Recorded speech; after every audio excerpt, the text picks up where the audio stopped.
नमस्कार, मी Preeti. Lotus queen चॅनलमध्ये तुम्हा सर्वांचं स्वागत आहे. मी दर आठवड्याला फॅशन, लाईफस्टाईल, मेकअप अशा वेगवेगळ्या विषयांवर व्हिडिओ घेऊन येत असते. जर तुम्हाला या विषयांमध्ये इंटरेस्ट असेल तर सबस्क्राईब करायला विसरू नका. आपली पहिली टिप्स आहे अनवॉन्टेड हेअर रिमूव्ह करा. आपण असा विचार करतो की आपण घरातच राहतो तर काय गरज आहे, पण काहींच्या हातावर पायावर खूप जास्त हेअर ग्रोथ होते तर ते अजिबात चांगलं दिसत नाही. दिसताना सुद्धा ती स्किन काळवंडल्यासारखी दिसते. जर तुम्हाला वॅक्स करायला जमत नसेल तर तुम्ही एखाद्या चांगल्या क्वालिटीचं हेअर रेझर खरेदी करा आणि त्याच्या साहाय्याने हेअर रिमूव्ह करा. पण हेअर रिमूव्हर क्रीम अजिबात वापरू नका. ती कालांतराने तुमची स्किन डल आणि काळी पडायला लागते. म्हणून हेअर रिमूव्हल क्रीम कधीही यूज करायची नाही. तुम्हाला पायाचं करायचं जमत नसेल तर तुम्ही ॲटलिस्ट हाताचं तरी हेअर रिमूव्ह केलं पाहिजे. आपली दुसरी टिप्स आहे ती म्हणजे कपड्यांच्या बाबतीत. आता कपड्यांचं सांगायचं झालं तर सगळ्यांचं राहणीमान हे वेगवेगळं असतं. काहींना इंडियन ड्रेस घालायला आवडतात, काही जण साड्या घालतात तर काही जण वेस्टर्न कपडेसुद्धा रोजच्या वापरासाठी वापरतात. पण जर तुम्ही साड्या नेसत असाल तर त्या डेली वेअरसाठी कम्फर्टेबल असतील अशाच साड्या यूज करा. जसं की कॉटन, सिफॉन, जॉर्जेट, हँडलूम अशा साड्या वजनाने हलक्या असतात, डेली वेअरसाठी कम्फर्टेबल असतात आणि धुवायला पण सोप्या असतात. पण रोजच्या 2च साड्या वापरायला न ठेवता 4 ते 5 साड्या ठेवा. आलटून पालटून घालत जा, म्हणजे तुम्हाला पण साडी नेसतो याचा कंटाळा येणार नाही. जर तुम्ही कुर्ती घालत असाल तर त्यावर लेगिन्स न घालता त्या जागी तुम्ही प्लाझो घालू शकता किंवा इलेस्टिक असलेली सिगारेट पॅन्ट पण ट्राय करू शकता.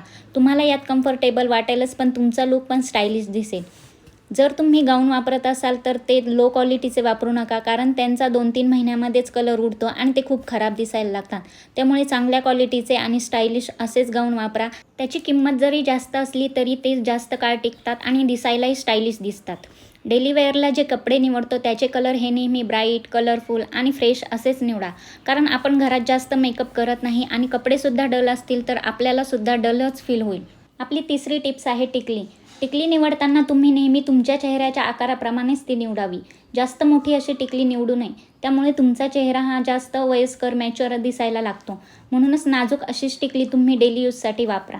आपली चौथी टिप्स आहे सिंदूर. सिंदूर लावताना खूप मोठा असा सिंदूर लावायचा नाही, छोटासाच लावायचा. तुमच्या फोरहेडवर किंवा केसांच्या बाहेर अगदी थोडासा दिसेल असा सिंदूर तुम्ही लावा, त्यामुळे तुमचा लुक ओल्ड फॅशन दिसणार नाही. आपली 5वी टिप्स आहे ज्वेलरी. घरी आपण कमीत कमी ज्वेलरी वापरावी. काही बायकांना सवय असते की रोजच्या वापरासाठी पण ते खूप हेवी आणि मोठं असं मंगळसूत्र वापरतात, तर तसं करू नका. त्यामुळे खूप ओल्ड असा लूक येतो आणि तुम्ही खूप जास्त मॅच्युअर दिसता. त्यामुळे घरच्या वापरासाठी नाजूक आणि शॉर्ट असेच मंगळसूत्र तुम्ही यूज करा. त्याचबरोबर कानातले निवडताना सुद्धा ते खूप मोठे असे घालू नका. नाजूक आणि सिंपल असे कानातले डेली यूजसाठी तुम्ही वापरा. 6वी टिप्स आहे पैंजण. काही जणींना नेहमी पैंजण घालायला आवडतात, तर ते खूप मोठे असू नये, तर नाजूक असेच पैंजण निवडा. तुम्हालाही कम्फर्टेबल वाटेल आणि ते दिसतानाही खूप स्टायलिश दिसते. त्याचबरोबर जोडवी निवडताना ती खूप मोठी नसावी, नाजूक अशीच जोडवी निवडा. साडीवर एवढं दिसून येत नाही, पण ज्यावेळी आपण वेस्टर्न कपडे घालतो, ड्रेस घालतो तेव्हा ते उठून दिसतात आणि ते खूप ओल्ड फॅशन वाटतं, त्यामुळे आपला लुक खराब दिसतो. त्यामुळे जोडवी निवडताना तुम्ही नाजूक आणि लेटेस्ट डिझाईन असलेलीच निवडा. 7वी टिप्स आहे बांगड्या. डेली यूजसाठी तुम्ही अशा हात भरून बांगड्या अजिबात घालू नका. त्याऐवजी छोटे छोटे कडे वापरा आणि जर तुम्हाला बांगड्या घालायच्याच असतील तर प्लेन आणि सिंपलमध्ये बांगड्या येतात त्या तुम्ही वापरा.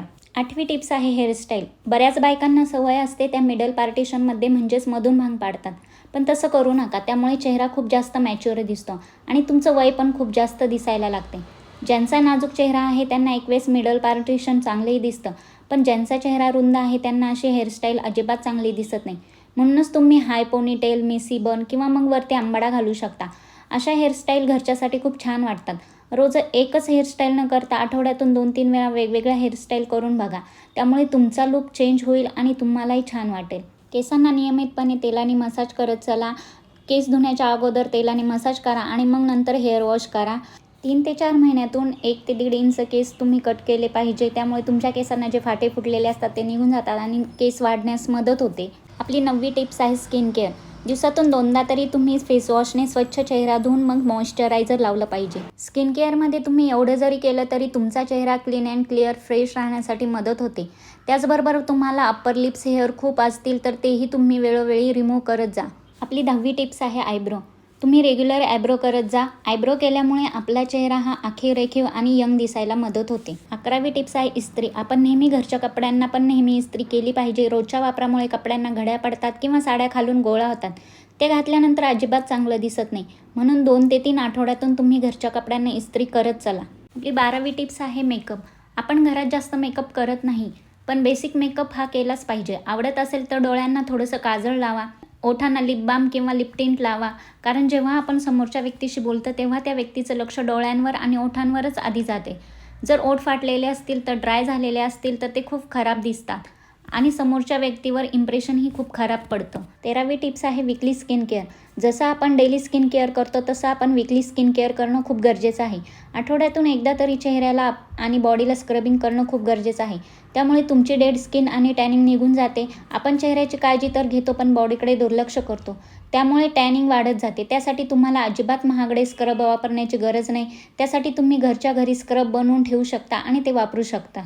14वी टिप्स आहे नेल्स. नखांची वेळोवेळी काळजी घेत जा. नखे वेळोवेळी कट करत जा.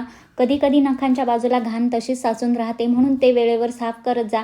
जर नखे वाढवत असाल तर त्यात घाण साचणार नाही याची काळजी घ्या आणि शक्यतो न्यूड शेड असलेल्या नेलपेंट तुम्ही लावत जा. आपली 15वी टिप्स आहे ओढणी. जर तुम्ही ओढणी घेत असाल तर ती थोडी फॅन्सी स्टाईलने घ्या, नुसती अंगावर टाकून घेऊ नका. त्यामुळे तुम्हाला थोडासा स्टायलिश लुक मिळेल. आपली शेवटची टिप्स आहे गाऊन. आपल्या जवळपास काम असेल तर आपण काही ड्रेस चेंज करत बसत नाही. गाऊनवरतीच आपण बाहेर जातो. एक स्टोल घेतो, तो पुढच्या साईडने टाकतो. तुम्ही जर असं करत असाल तर तसं अजिबात करू नका. तो लुक खूप खराब दिसतो. स्टोल घेण्याऐवजी फोटोमध्ये दाखवल्याप्रमाणे तुम्ही जॉर्जेट किंवा सिफॉनमध्ये फॅन्सी स्कार्फ येतात ते विकत घ्या आणि तो स्टाईल करा. त्यामुळे तुम्ही गाऊनमध्ये सुद्धा स्टायलिश दिसता. व्हिडिओ आवडला असेल तर प्लीज एक लाईक नक्की करा आणि हो, सबस्क्राईब करायला विसरू नका. धन्यवाद. भेटूया पुढच्या व्हिडिओमध्ये.